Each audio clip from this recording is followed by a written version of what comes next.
Hello again, it's Mick. I've got some more gardening questions for you. Well, today I'm in the shed, as you can see. It's a bit cold and windy outside. Right, the first two questions are fairly similar.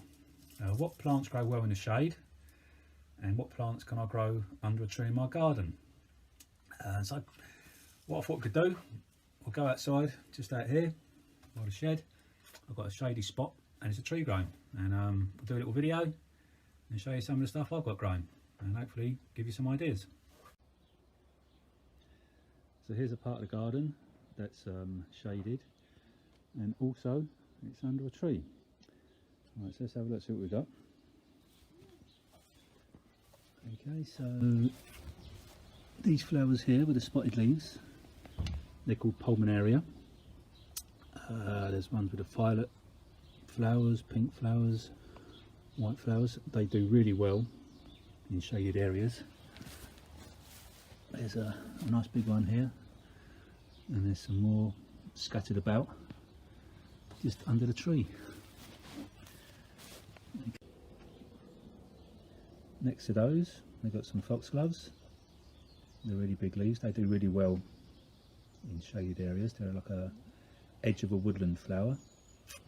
Just behind them, there's some wallflowers, and just behind the wallflowers, there's a bit of a curiosity there, one with the spotted leaves. It's not a disease one, I think. That's supposed to be like that.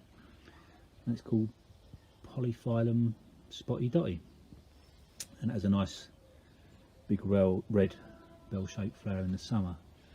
And just behind that, there's a good old standby for shade. There's a fern.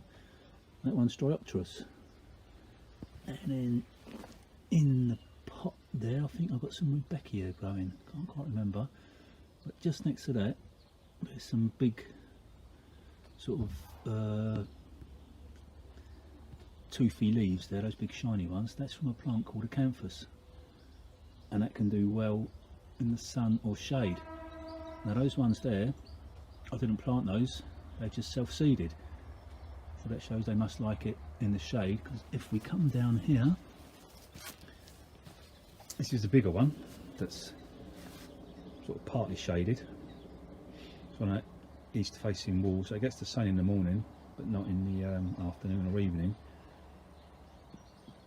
But that must be where that one down there has come from. And like I say, it does well in the sun or the shade, but in the sun you get more flowers, and in the shade you get bigger leaves, brighter glossier leaves. We'll go back down this way again, and there we go. See, we've got quite a few irises. Again, they're a flower that likes the sun or the shade, but again they'll flower better in the sun.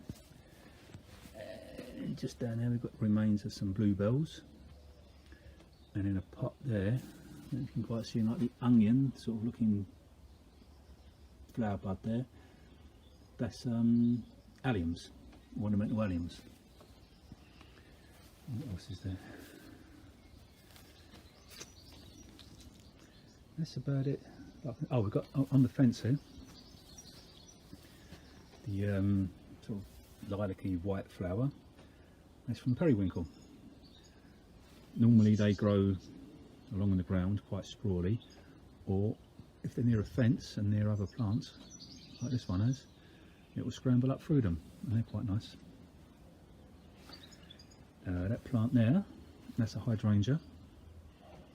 That's what's called a mop-head hydrangea, macrophylla. That's the normal sort of hydrangea you see sort of everywhere. And then just over here, this is a north facing wall, we've got another hydrangea, but this is a climbing type. And it's just about to come into flower, and they've got white flowers when they flower. And just down there, there's another good plant for shade. That's called Virginia, or elephant's ears. Right, the next question I got is, how do I know what type of soil I got in my garden? So I've done a little video, we'll have a look at that, and hopefully be able to explain it a bit. So I've got three types of soil. I've got the clay, loam and sandy. Now they look quite similar, but there are ways to tell them apart. Now the way to do this is to mix the different types of soil with some water and then make them into little balls and see how firm they stay, if they stay together or break apart. Put some water into the clay and then some into the loam and some into the sand. And the next thing to do is to mix them together. Okay, so the water's been mixed with the soil, made into little balls. Now the next thing to do is what's called a roll test.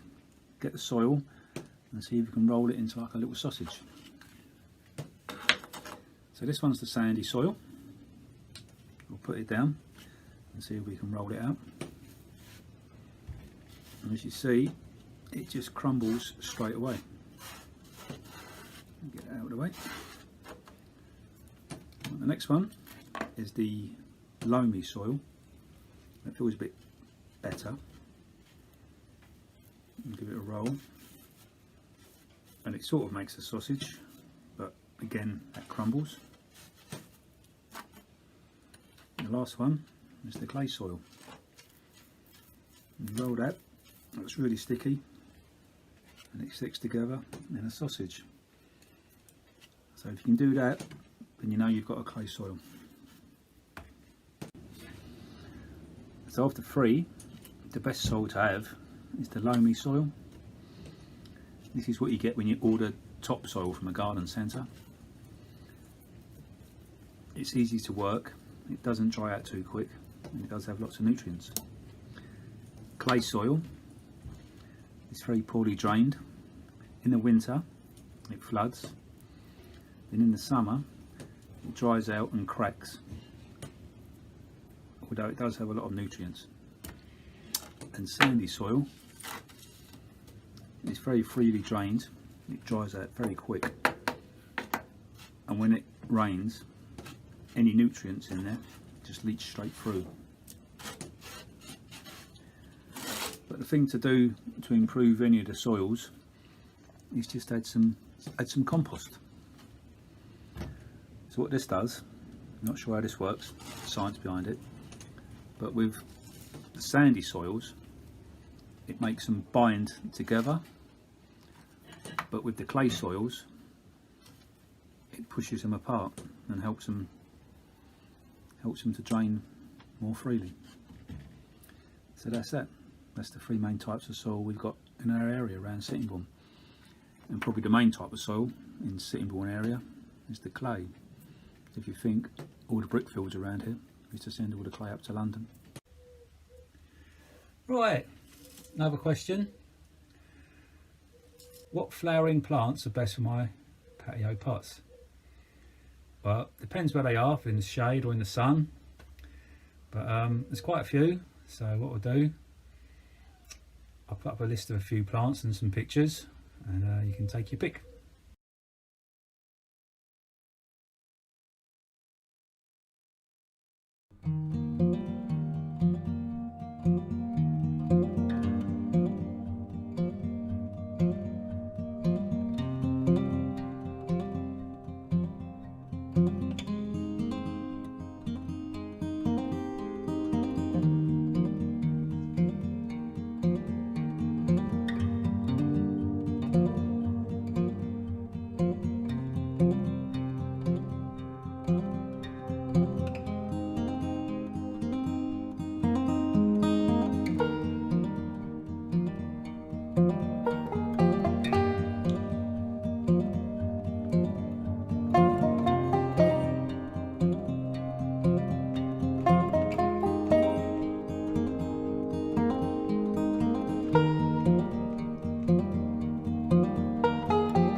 last question is, how often should I water my new bamboo plant? Right, okay, well that depends on what type of plant it is. There's quite a few plants that are called bamboos, but they're all sort of fairly similar. They all like moisture, but not too much. They don't like being waterlogged. But having said that, they can tolerate a bit of drought. So you'll know if they're getting too dry, because what will happen, the leaves will start to curl up in on themselves, and when you start seeing that, you know it's a time to give them water. If you give them too much water, what will happen, the leaf tips will start going brown and dying off. So how much water should you give them? Well, if they're newly planted, about once a week. A good soak though, not little drips, just give it like a full watering can, and then that should be okay. Then as they get more established, you can leave them to look after themselves. If they're in a pot, then maybe twice a week, because what will happen, obviously the water will just drain through the pot and then the plant won't get it. Hope that's answered a few questions. Do let Leslie know if you've got any more questions for next week, and stay safe and see you then.